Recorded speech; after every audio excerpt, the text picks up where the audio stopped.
You can bring out the beauty of your wooden deck or even restore its appearance by following the steps of proper deck maintenance. Staining is the most rewarding part. This brings out the beauty of the wood and protects it from the weather and sun damage. When you're ready to stain your deck, try these tricks for a great looking project that lasts.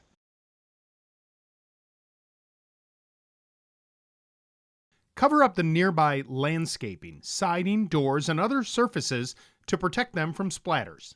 Because stain can have slight variations in the pigment amount between containers, combine the stain into one big batch so you'll get even coloring from start to finish. You can stir it up and pour it from a mixed batch into smaller pails so it's easier to manage as you work. Start from the highest surface to the lowest, and cover up the floorboards as you go in case the stain drips or splatters. Work down from the tops of the railings or the other vertical surfaces so you can cover drips later when staining the lower spots. For vertical surfaces like lattices, you can apply stain with a pump sprayer or airless sprayer.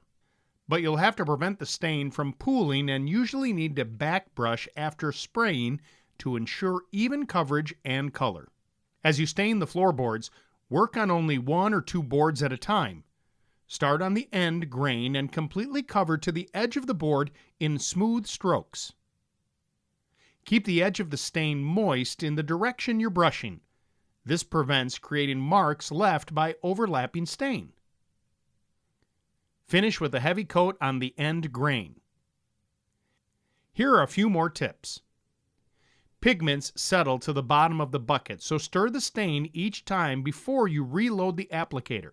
Plan the project for dry, warm days. It'll need to be rain-free for about 48 hours and above 50 degrees.